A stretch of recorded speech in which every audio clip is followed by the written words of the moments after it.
Assalamualaikum warahmatullahi wabarakatuh.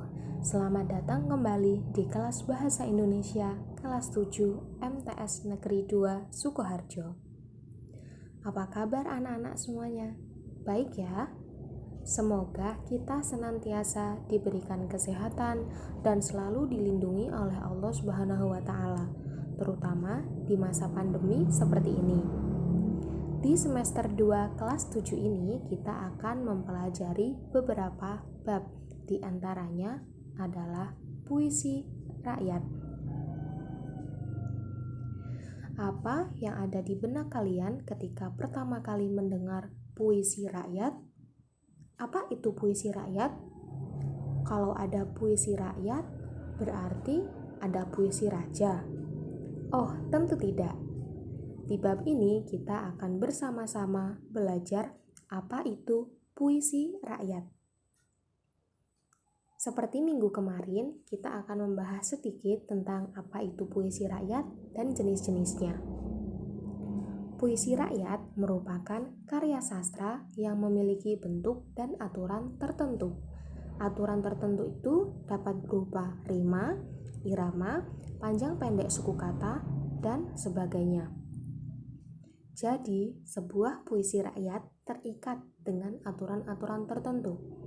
Kalau kalian mau menulis puisi rakyat, kalian juga harus mematuhi aturan-aturan tertentu yang ada di masing-masing jenis puisi rakyat. Jadi, tidak bisa sembarangan. Ada aturan-aturan yang mengikat puisi rakyat. Contohnya, rimanya harus sama, panjang pendek suku katanya harus sama, dan sebagainya. Nah, puisi rakyat ini disebut juga dengan puisi lama yang mengandung informasi penting berupa nasihat, pesan, atau teladan bagi pembaca atau pendengarnya. Jadi puisi rakyat ini disebut juga puisi lama. Nah, lawan dari puisi lama bukan puisi raja. Lawan dari puisi rakyat atau puisi lama disebut dengan puisi modern. Puisi modern adalah puisi yang tidak terikat aturan-aturan tertentu. Jadi di sini sudah paham ya apa yang disebut puisi rakyat. Selanjutnya, puisi rakyat itu dibagi berapa jenis ya? Nah, di bab ini kita akan mempelajari 3 jenis puisi rakyat, yaitu pantun, gurindam, dan syair. Kita pelajari satu persatu ya.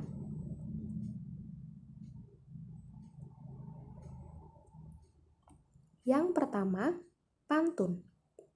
Pantun merupakan salah satu puisi Melayu lama yang mempunyai fungsi hiburan, pendidikan, kritik, pengendali sosial, dan sebagainya. Kalian bisa membaca ciri-ciri pantun yang ada di buku pena atau modul yang telah dibagikan.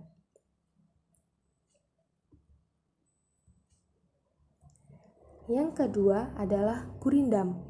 Gurindam adalah puisi lama yang berasal dari India. Istilah gurindam berasal dari bahasa India girindam yang berarti mula-mula atau perumpamaan. Gurindam biasanya berisi tentang nilai agama atau nilai moral. Kalian bisa membaca ciri-ciri gurindam yang ada di buku pena atau modul yang telah dibagikan. Dan yang terakhir adalah syair. Syair berasal dari Arab atau Persia. Syair berasal dari bahasa Arab syair atau syu'ur yang artinya perasaan yang menyadari. Kalian juga bisa membaca ciri-ciri syair di buku pena atau modul yang telah dibagikan. Nah, setelah mengetahui pengertian pantun, gurindam, dan syair, kira-kira apa ya perbedaan ketiganya? Coba kita rangkum. Perbedaan pantun, gurindam, dan syair. Tadi pantun berasal dari Melayu. Kalau gurindam berasal dari India dan syair berasal dari Arab atau Persia.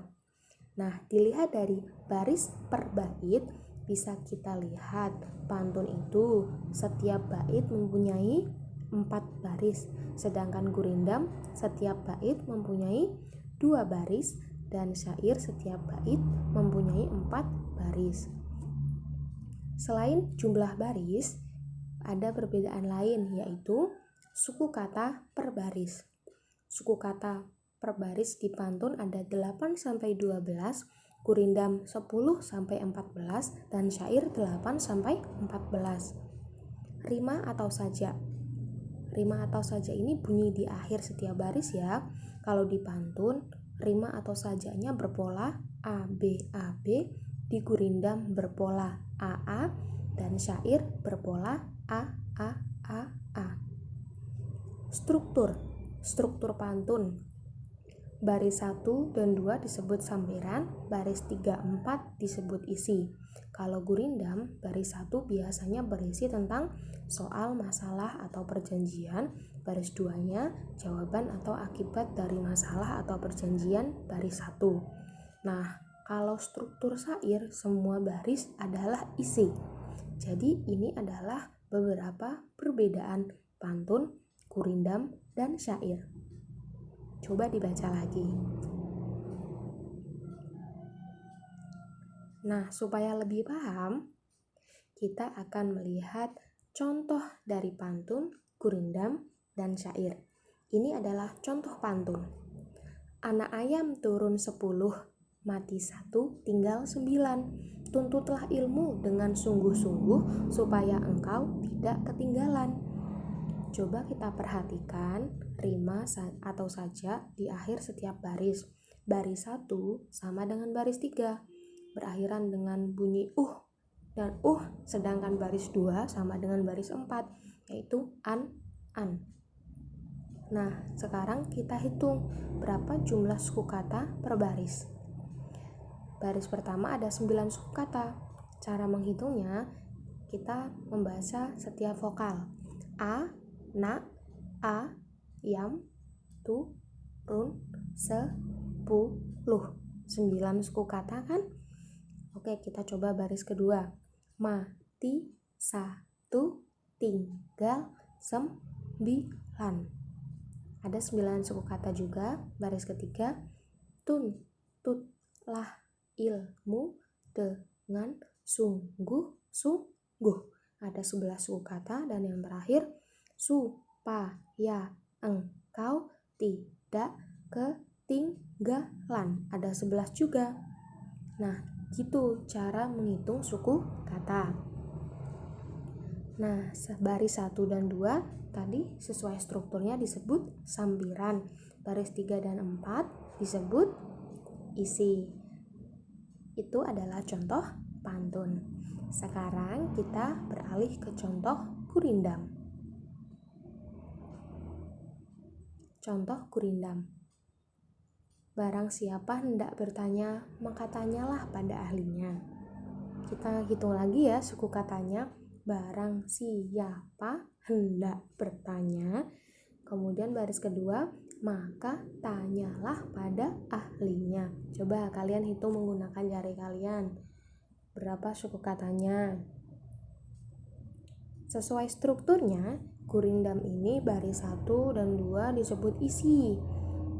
Nah, kalau baris 1 ini berupa masalah, soal, atau pertanyaan, maka baris kedua ini adalah akibatnya atau jawaban dari baris 1. Yang terakhir, kita lihat contoh syair. Nah, bisa kalian lihat rima di belakangnya itu sama semua. Dengan ilmu engkau terjaga, ga. Dari suramnya waktu dan masa, sa. Cemerlang akan senantiasa, sa. Menyinari dirimu di masa dewasa, sa. Nah, belakangnya berbunyi a semua kan? Ga, sa, a semua. Nah, ini salah satu ciri syair. Coba kita hitung lagi suku katanya ya. Kalian juga hitung dengan jari kalian berapa suku kata setiap baris di contoh syair ini. Dengan ilmu engkau terjaga, dari suramnya waktu dan masa, cemerlang akan senantiasa, menyinari dirimu di masa dewasa. Sudah kehitung semua suku katanya. Nah, sesuai strukturnya, semua baris dalam satu bait di sebuah syair disebut dengan isi. Jadi tidak ada sampiran. 4 baris dalam satu bait disebut isi. Nah, itulah contoh pantun, gurindam, dan syair. Kalian juga bisa mencoba menghitung suku kata atau melihat rimanya di contoh-contoh puisi, gurindam, dan syair yang ada di buku modul yang telah dibagikan atau di Bupena ya. Oke. Nah, selanjutnya struktur puisi rakyat. Seperti yang telah tadi kita bahas, struktur puisi rakyat, kalau pantun baris 1-2 disebut sampiran, baris 3-4 disebut isi, gurindam baris 1-nya biasa berisi tentang soal, masalah, atau perjanjian, baris 2-nya jawaban atau akibat. Kalau syair, semua baris adalah isi. Diingat-ingat ya. Kaidah kebahasaan puisi rakyat.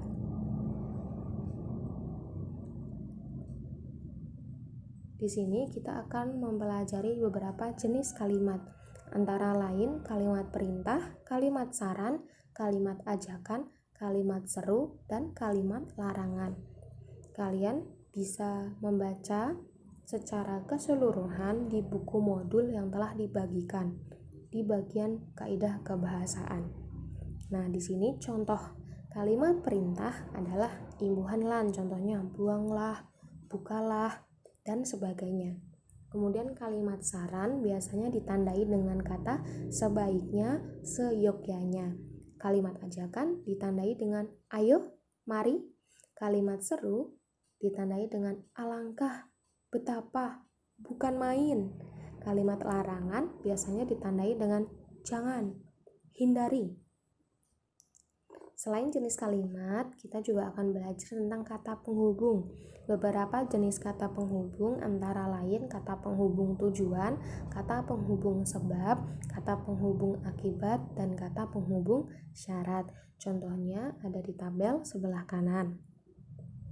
Contoh kata penghubung tujuan: supaya, untuk, agar, guna. Kata penghubung sebab, sebab itu, karena, oleh karena itu. Kata penghubung akibat: sehingga, sampai, akibatnya. Nah, kata penghubung syarat: jika, jikalau, apabila, asalkan, kalau, bila mana, dan sebagainya.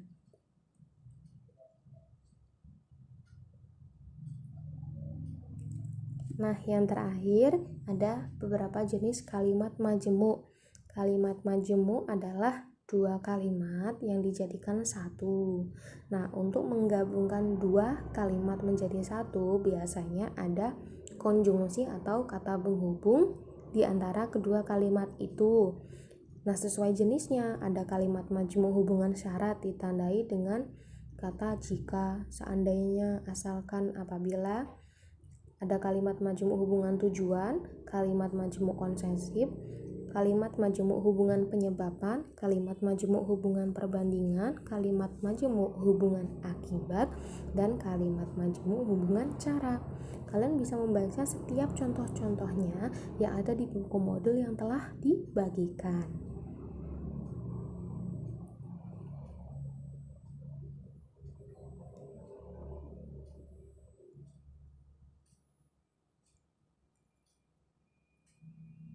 Nah, sekian dan terima kasih untuk pelajaran pada hari ini. Mari mandiri dalam belajar, tetap semangat belajar dari rumah. Semoga kita bisa segera bertemu di madrasah. Amin. Nah, untuk tugas minggu ini, Bu Guru telah menyiapkan beberapa soal di e-learning CBT. Silakan buka e-learning dan buka CBT masing-masing untuk mengerjakan 10 soal yang telah Bu Guru siapkan. Selamat mengerjakan dan sampai jumpa. Wassalamualaikum warahmatullahi wabarakatuh.